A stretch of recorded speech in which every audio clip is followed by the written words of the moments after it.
Continuando o livro de Apocalipse, vamos hoje falar do Apocalipse 4, que fala sobre a visão de Deus, pelo apóstolo João, né?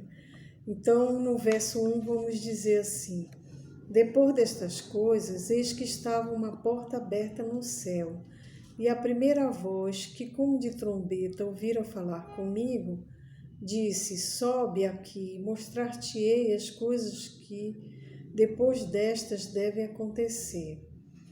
Então, as portas abertas dos céus, a porta é símbolo de Jesus.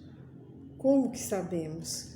Por outras passagens da Bíblia que menciona. Vamos citar algumas aqui. Zacarias 13:1 diz assim: Naquele dia haverá uma fonte aberta para a casa de Davi e para os habitantes de Jerusalém, para a purificação do pecado e da imundícia.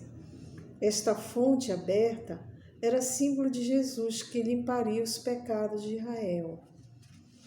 Porque o Antigo Testamento não menciona essa palavra Jesus, mas já apontava para Jesus, que limparia os pecados, né?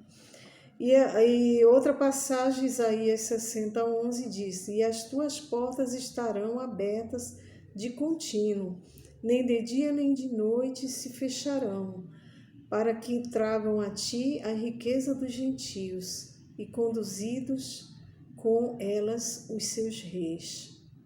Então, as portas abertas aqui de contínuo era Jesus que faz essa obra, né? Contínua. E no Apocalipse 3, que já estudamos, no verso 7, diz que, porém, quem controla a porta é Jesus, que tem a chave de Davi, que só ele pode abrir e fechar, nos versos 7, né?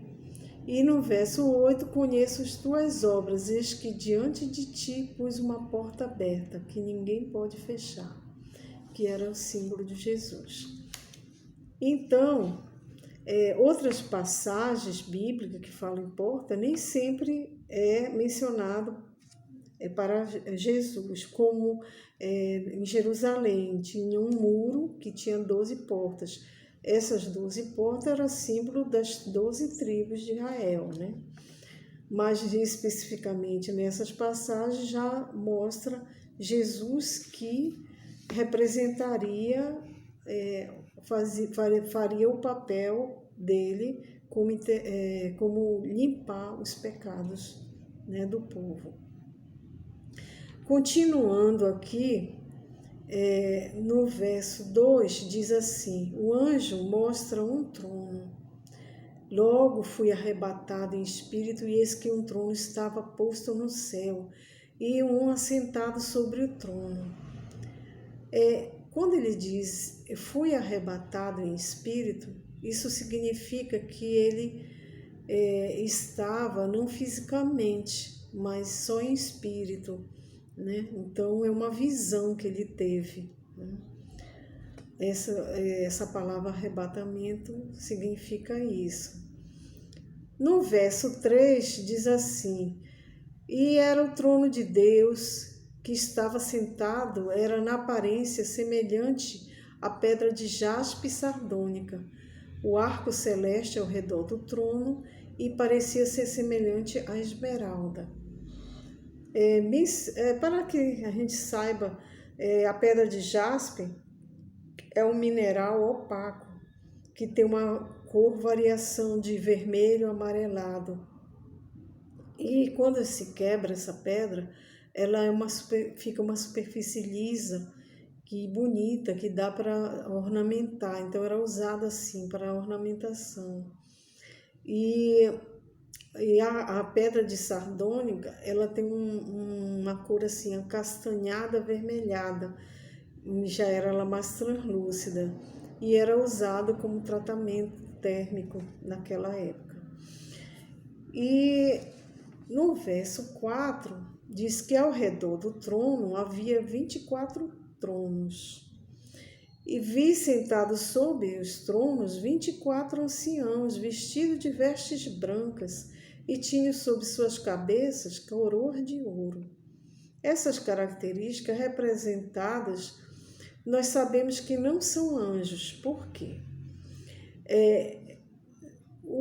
Só os filhos de Deus é que vão receber coroas na cabeça e vestes brancas.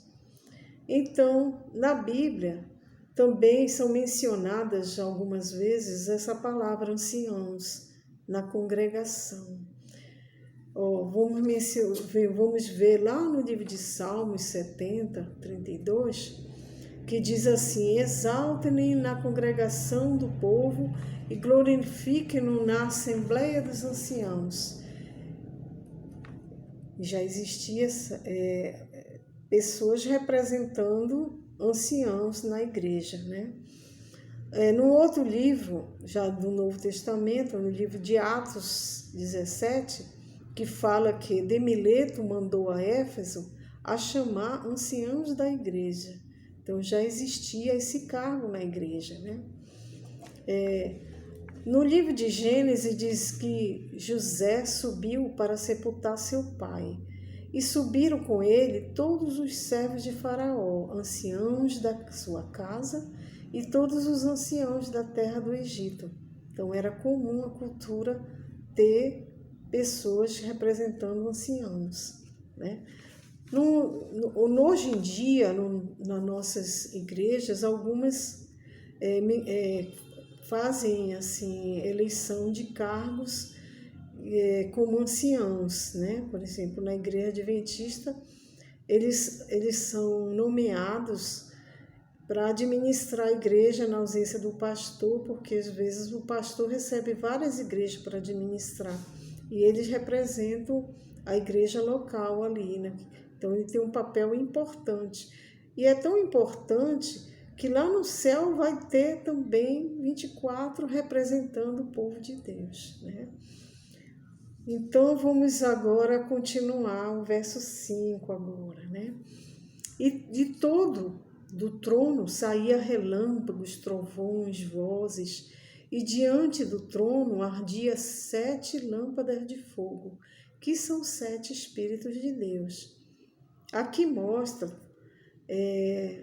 a mesma coisa semelhante lá no capítulo 1, quando João teve a imagem de Jesus, que ele viu, ele estava diante de 7 castiçais, que são 7 igrejas e que são 7 Espíritos de Deus. Então, no verso 5, ele também viu, João viu, diante desse trono, o trono de Deus, também que ardia 7 lâmpadas de fogo, que são os Espíritos de Deus. E agora, no verso 4, nós vamos dar, no verso 6, agora vamos dar prosseguimento no verso 5,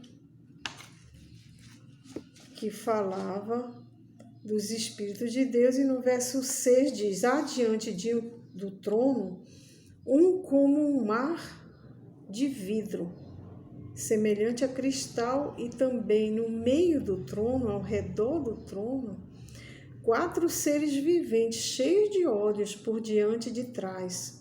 Então, esses seres viventes têm múltiplos olhos, representando os Espíritos de Deus, que tudo vê. Eles fazem parte do trono de Deus, né? Então, no verso 7, o primeiro ser vivente era semelhante a leão, o segundo a novilho, o terceiro como o rosto de um homem, e o quarto é semelhante à águia que está voando.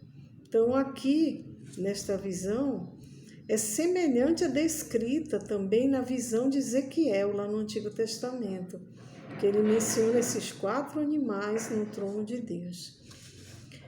E continuando, verso 8, os 4 seres viventes, tendo cada um deles 6 asas, estão cheios de olhos ao redor e por dentro. Não tem descanso nem de dia nem de noite, proclamando: Santo, Santo, Santo é o Senhor Deus, o Todo-Poderoso, que era, que é e que há de vir.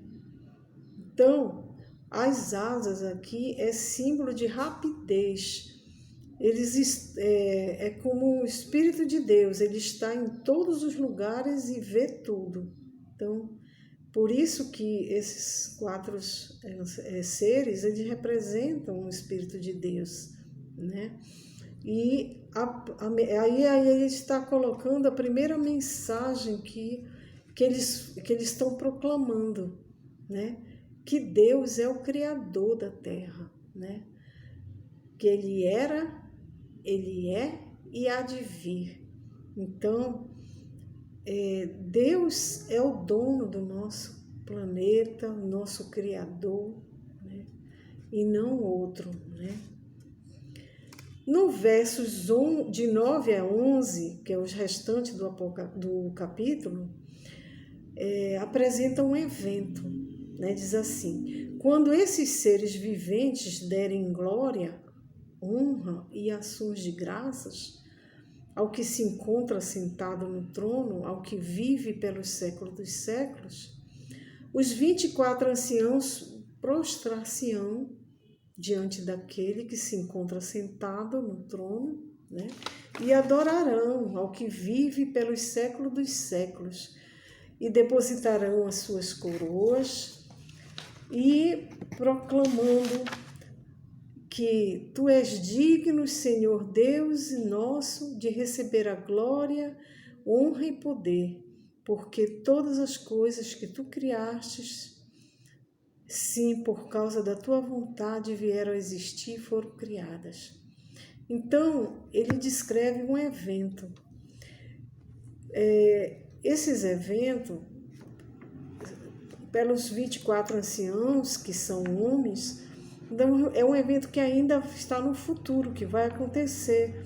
Os salvos estarão no céu e adorarão a Deus Pai, porque o Senhor é digno, né, de ser adorado e de receber toda a honra e glória, né? E assim é o capítulo 4, essa visão de Deus, né? E no próximo capítulo nós vamos, então, ver o que acontece nesse evento lá no céu, né? Que Deus nos abençoe e que nós possamos estudar, nos prepararmos para estarmos ali naquele evento lá no céu. Que Deus abençoe a todas. Até o próximo vídeo. Amém.